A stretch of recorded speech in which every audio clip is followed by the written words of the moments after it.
silakan duduk. Kira-kira posisi dudukmu udah nyaman apa belum? Tempat duduknya udah nyaman kok, Pak.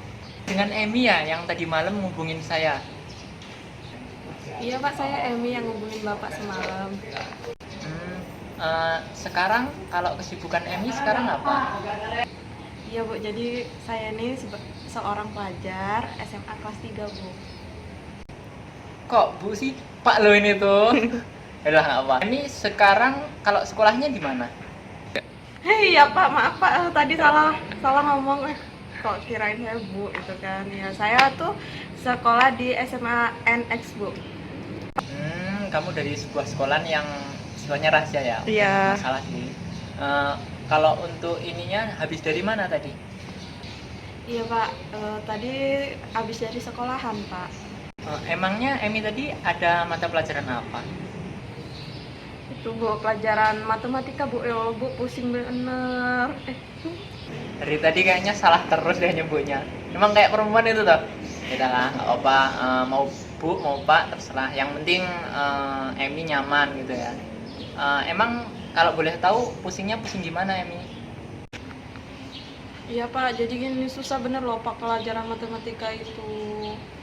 Memang sih kalau pelajaran matematika itu dulu Bapak juga kayak gitu, memang susah banget. Cuman kalau kita udah terus berusaha belajar dan belajar, nanti bakal bisa kok, santai aja.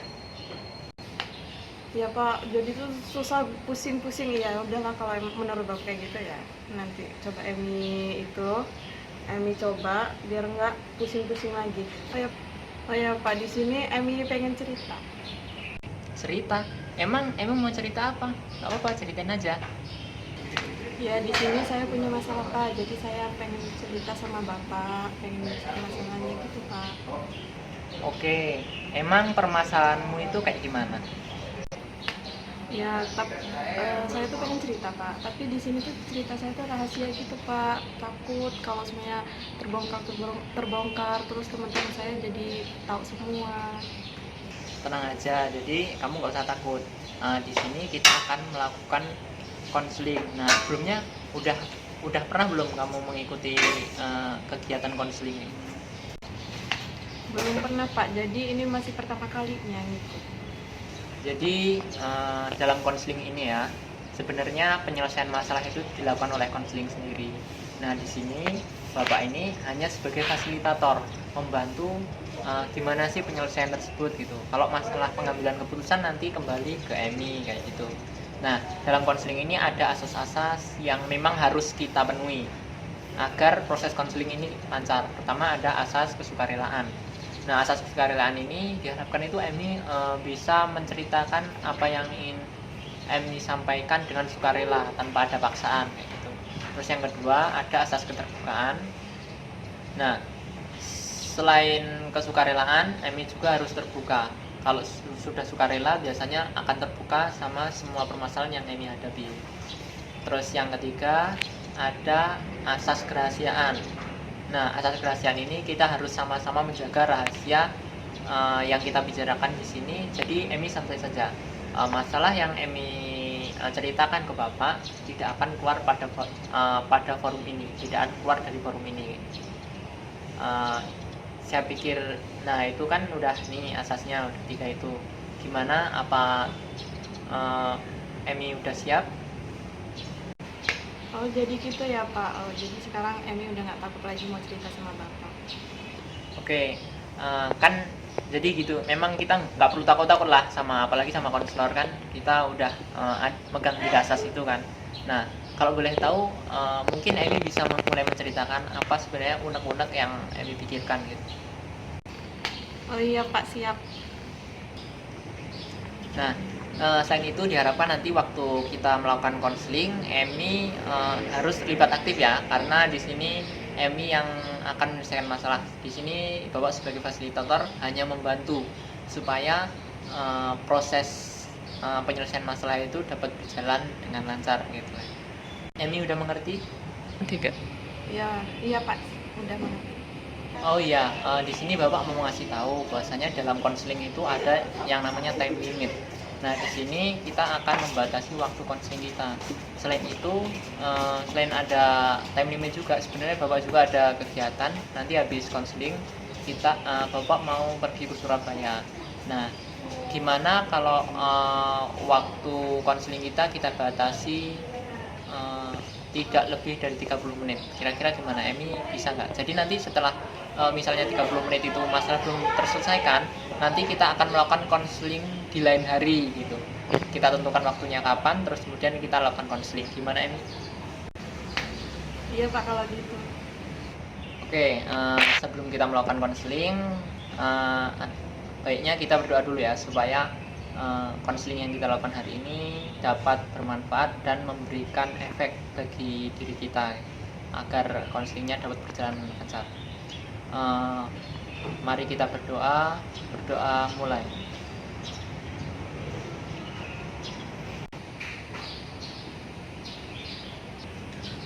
Oke, berdoa selesai. Gimana? Udah siap untuk melakukan konseling, melakukan tahap selanjutnya? Ya Pak, siap. Jadi begini Pak, saya itu merasa takut. Merasa takut ya? Bisa cerita masalahnya lebih lanjut lagi supaya lebih jelas gitu. Jadi gini Pak, saya tuh merasa takut kalau berkenalan sama teman-teman baru gitu Pak. Jadi Emi itu merasa takut kalau kenalan sama orang asing yang sebelumnya belum dikenal gitu ya. Oke. Terus kemudian kenapa Emi bisa takut? Ya Pak, karena saya punya pengalaman buruk ketika berkenalan dengan teman-teman baru gitu Pak, sama seseorang gitu. Kalau boleh tahu pengalaman buruk apa yang pernah Emi rasakan? Nah jadi dulu itu Pak, saya punya kenalan kan, saya berkenalan itu lewat media sosial gitu. Iya Pak, jadi saya tuh di sini merasa bodoh sekali gitu loh Pak, bisa mau berkenalan tapi belum pernah kenal gitu kan Pak, jadi langsung gitu. Oke, tenang dulu, tenang. Oke, tarik nafas. Nah, hembuskan lagi. Coba ceritakan dengan lebih santai lagi, dengan lebih tenang lagi. Gimana kejadian yang sebenarnya? Baik Pak. Sekarang gimana? Udah lebih tenangan setelah menarik nafas dan menghembuskannya pelan-pelan? Sudah Pak. Oke, sekarang kalau sudah tenang, Emi bisa melanjutkan kembali ceritanya. Kayak gimana ceritanya? Jadi gini Pak, saya kan punya kenalan di Facebook. Nah itu tuh seorang cowok gitu kan Pak, seorang laki-laki. Nah habis itu tuh kita merasa saling cocok gitu kan Pak. Nah terus habis itu chatan, udah chatan agak lama itu kok merasa cocok, merasa nyambung gitu kan Pak. Terus habis itu tukeranlah nomor WA kan. Habis tukeran nomor WA ini, saya chatan lah di WA. Nah ujung-ujungnya itu kita orang itu bisa bertemu Pak. Nah sebut aja nih ya Pak, inisialnya itu si T. Memang kamu ketemuan di mana? Di salah satu apartemen Pak di kota Depok. Lalu? Lalu saya bertemu dengannya Pak. Terus singkat cerita nih Pak, saya tuh lalu saya menyetujuinya Pak. Nah abis itu kita orang bertemu nih Pak, dipertemukan di apartemen itu. Tapi di situ tuh saya belum curiga gitu Pak. Curiga? Iya Pak, saya belum curiga. Ya pikir saya kita orang itu tuh mau ketemuan itu biasa aja di tempat apartemen juga gitu Pak. Iya. Iya Pak, jadi waktu dibawa ke apartemen itu, saya itu terkejut Pak di situ kan, dibawa masuk. Nah terus habis itu mau ngapain gitu kan, mau dibawa ke salah satu kamar kan Pak. Dan di situ saya udah mikir aneh-aneh Pak. Terus saya tuh pengen ngelawan si T ini kan Pak, pengen ngelawan, pengen apa gitu kan, pengen keluar lah intinya dari kamar itu. Tapi saya tuh nggak bisa Pak ngelawan dia karena dia terlalu kuat buat saya kan. Nah terus di situ terjadilah Pak tindakan kayak gitulah, kayak asusila gitu Pak. Jadi ya gitulah Pak. Jadi berawal dari teman Facebook, terus kemudian berjanjian di apartemen, kemudian terjadi hal yang tidak diinginkan tersebut ya. Terus kemudian saya juga ikut prihatin ya atas apa yang telah menimpa Emi. Semoga tidak terjadi pada orang-orang lain ataupun siapapun itu. Terus kemudian di situ gimana perasaan Emi? Apa yang Emi rasakan gitu setelah kejadian tersebut? Jadi saya merasakan takut yang mendalam gitu Pak. Jadi kayak apa ya, tertekan gitu loh Pak. Nggak tahu lah Pak, kayak gitu intinya, rasanya tuh campur aduk. Kamu merasa takut ya? Nah, kamu itu merasakan takut itu selama selama kurun waktu berapa ya?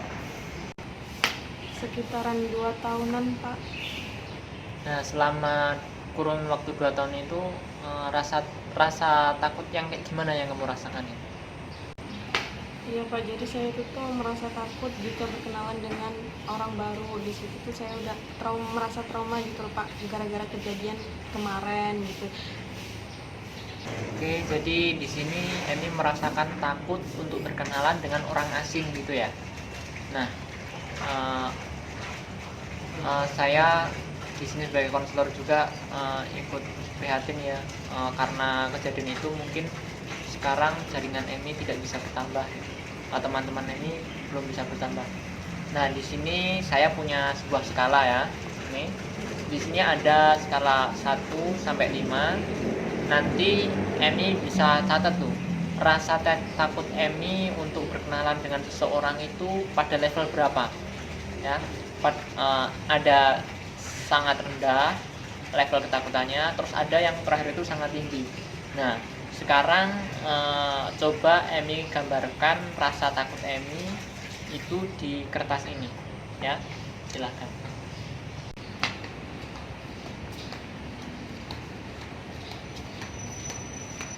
Nah, kan udah Emi isi tuh. Nah, boleh saya minta kertas skalanya tadi? Oke, di sini saya lihat dulu ya. Nah, di sini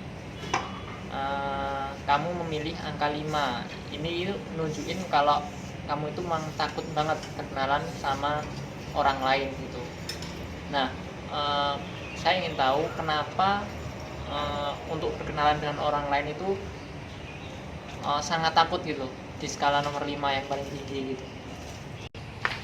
Ya Bu, saya milih level 5 karena saya tuh takut Bu mau berkenalan sama laki-laki lagi, apalagi lewat media sosial. Karena saya tetap aja Bu merasa takut gitu, kejadian-kejadian kemarin terulang lagi, walaupun itu nggak tahu iya atau tidaknya gitu. Oke, berarti rasa trauma itu di level nomor 5 ya. Kamu sangat takut sekali untuk berkenalan dengan orang asing yang baru kamu kenal gitu, apalagi itu pria kayak gitu ya. Iya Pak, benar sekali. Oke, untuk menghilangkan rasa kecemasan Emi yang begitu mendalam, rasa cemas dan takut, kita akan melakukan konseling dengan menggunakan teknik desensitisasi sistematis. Jadi di sini nanti Emi akan mengurangi rasa takut Emi ya, pakai dengan teknik ini. Nah, sekarang apakah Emi udah siap untuk melakukan teknik desensitisasi sistematis tersebut? Iya Pak, bersedia. Oke, sekarang kan kita mau melakukan teknik desensitisasi nih. Sekarang Emi bisa atur posisi duduknya senyaman-nyaman mungkin. Jadi nanti waktu kita melakukan desensitisasi ini, Emi bisa berada dalam posisi paling nyaman Emi. Ya, boleh diatur sekarang. Iya Pak, saya benerin dulu tempat duduknya.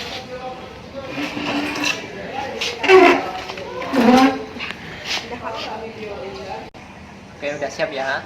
Sekarang coba Emi pejamkan mata. Oke, udah pejamkan ya. Nanti kalau misalnya saya bertanya, saya akan bertanya pasti jawabannya iya dan tidak. Nanti kalau misalnya saya bertanya, cukup kalau jawabannya ya cukup anggukkan kepala, atau misalnya itu kalimat perintah juga cukup anggukkan kepala, atau langsung saja dilakukan kayak gitu ya. Nah, sekarang udah masuk ke dalam ruang yang gelap ya, bayangin kayak gitu. Nah, sekarang kalau misalnya nanti waktu saya memberikan sebuah pernyataan terus Emi merasa nggak kuat, nanti Emi bisa angkat tangan kayak gitu ya. Kalau misalnya saya ngomong apa terus saya ulangi lagi. nanti kalau ada instruksi dari saya nanti diambil, terus kemudian kalau misalnya udah gak kuat nanti bisa angkat tangan. Apa Emi sudah mengerti?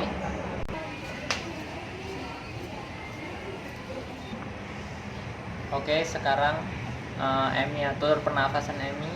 Sekarang tarik nafas, hembuskan lagi. Setiap tarikan nafas dan hembusan nafas, maka Emi akan semakin rileks dan semakin nyaman. Terus kemudian posisikan duduk Emi senyaman mungkin. Mungkin kakinya bisa diselonjorkan ya. Terus habis itu tangannya ditaruh di samping kanan kiri atau di atas paha. Terus kemudian Emi tarik lagi nafas sampai 3 kali. Keluarkan lagi. Tarik lagi, keluarkan lagi hingga Emi merasa rileks dan terus rileks, semakin rileks dan semakin rileks.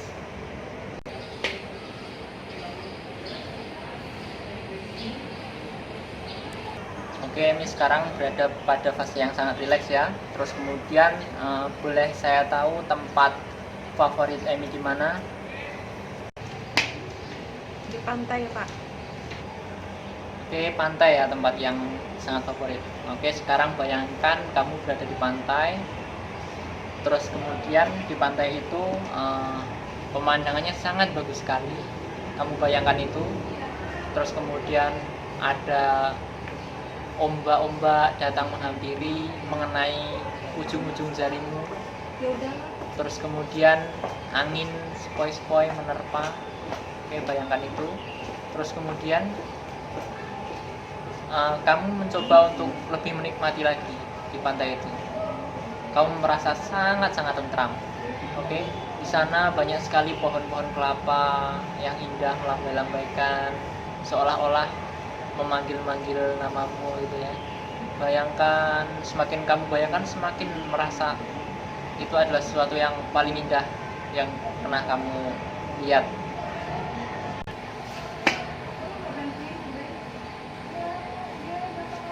Setelah kamu puas berjalan-jalan di pantai, kamu dan teman-temanmu pulang. Nah, waktu pulang, bayangin mobil kamu itu macet. Nah, karena mobil kamu macet, akhirnya kamu pun menelpon tukang derek, terus kemudian kamu meninggalkan mobil itu. Karena kamu harus meninggalkan mobil itu, maka kamu keluar dari mobil itu, terus kemudian kamu berjalan kaki menuju rumah. Saat kamu berjalan menuju rumah, ada banyak sekali orang yang tidak kamu kenal. Mereka berkeliaran di mana-mana.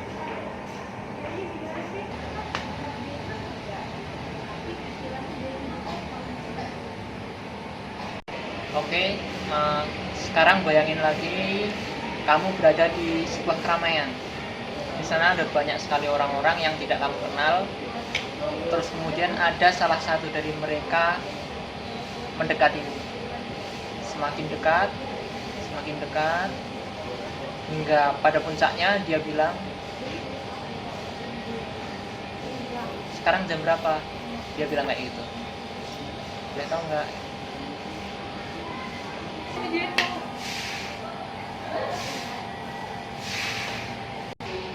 Oke, karena kamu tidak menjawab pertanyaan yang diajukan oleh orang asing tersebut, dia semakin mendekat padamu, terus kemudian dia menepuk pundakmu. Mbak, sekarang jam berapa ya?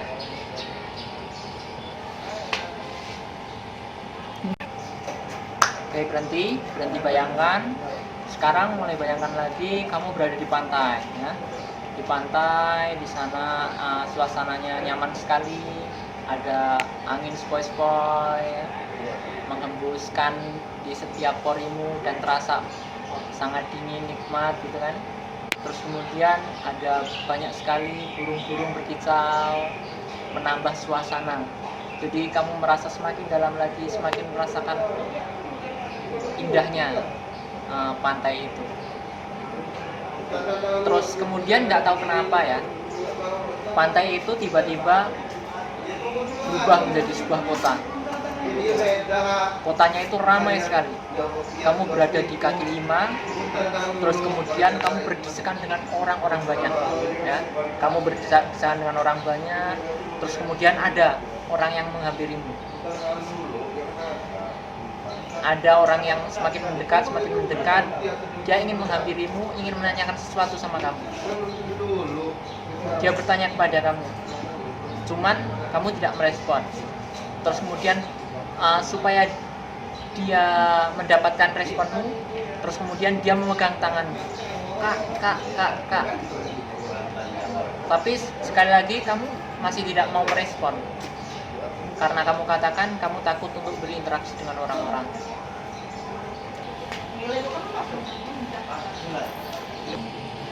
Karena kamu masih saja tidak merespon, terus kemudian orang asing itu terus menarik tanganmu, menarik sangat kuat sampai kamu itu tidak mampu untuk melawan. Kamu ditarik dalam sebuah tempat, ya, kamu ditarik terus dibawa sama dia, kamu ditarik tangannya terus diajak jalan terus, entah kemana kamu tidak tahu. Kamu bayangkan kamu sedang ditarik, terus ditarik sama dia.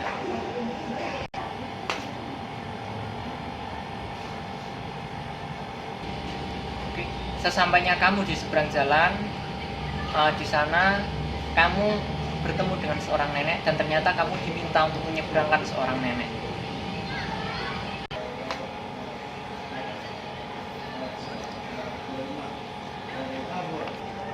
Oke, masih terpejam ya. Terus bayangkan setelah kamu menyeberangkan nenek itu, terus kemudian nenek itu mengajak kamu jalan-jalan ke pantai bersama keluarganya, terus bersama keluargamu. Di sana pasti menyenangkan, sangat menyenangkan. Di sana ada ibu bapakmu, ada teman-temanmu yang pastinya udah kamu kenal, sangat kenal sekali. Terus kemudian di sana kamu bermain-main, kamu melihat adikmu bermain gundukan-gundukan pasir. Terus kemudian kamu merasakan itu merupakan momen yang sangat luar biasa untuk kamu. Oke, sekarang kamu merasa bahagia di situ. Terus kemudian sekarang mulai pelan-pelan buka matamu pelan-pelan, buka mata pelan-pelan. Oke, tarik nafas, lepaskan. Gimana sekarang perasaanmu?